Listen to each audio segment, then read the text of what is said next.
Training করানোর মাধ্যমে, কারিগরি শিক্ষা দেওয়ার মাধ্যমে তাদেরকে বিদেশে পাঠাচ্ছে, যেন তারা এই ব্যবস্থা নিয়ে আবেদন করছে।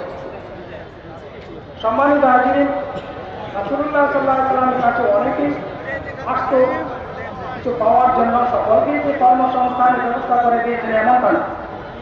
হাদিসে আছে আনসারী সাহাবী একজন সাহাবী, তারা কিছু পাওয়ার জন্য এসেছেন। এরপর রাসূলুল্লাহ সাল্লাল্লাহু আলাইহি ওয়াসাল্লাম তাদেরকে কিছু দিলেন। এরপর আবার আরো কিছু চান। রাসূলুল্লাহ সাল্লাল্লাহু আলাইহি ওয়াসাল্লাম তাদেরকে আবার দিলেন। যাওয়ার পরে বললেন, আমার কাছে যা ছিল সব তোমাদেরকে দিয়ে দিই, কারণ আমি কোনোদিনই সঞ্চয় করি। তখন তাদেরকে উপদেশ দিল। কি উপদেশ বলছেন?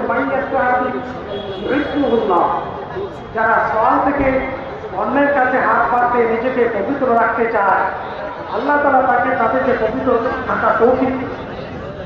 যারা নিজেকে অভাব মুক্ত রাখতে চায়, আল্লাহ তাআলা তাদেরকে অভাব মুক্ত করে দেন। যারা ধৈর্য ধারণ করে কষ্ট করে, আল্লাহ তাআলা তাদেরকে ধৈর্য ধারণ করার তৌফিক আল্লাহ তাআলা। এজন্য অভাব মুক্ত যদি আমরা থাকতে চাই, আল্লাহ তাআলা অভাব মুক্ত করে দিবেন।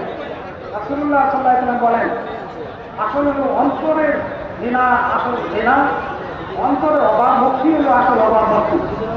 কারণ অন্তরের মধ্যে যদি অভাব মুক্তি না থাকে, নিয়াজি না থাকে, তাহলে যত সম্পদই হোক না কেন, সে আরো সম্পদ পাওয়ার জন্য সে লালসা করে।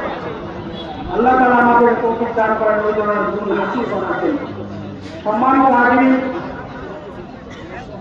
আমাদের ভলান্টিয়ার স্বেচ্ছাসেবক তাদের কাছে আসতেছে, তাদের হাতে রুমাল আছে, ড্রেস আছে।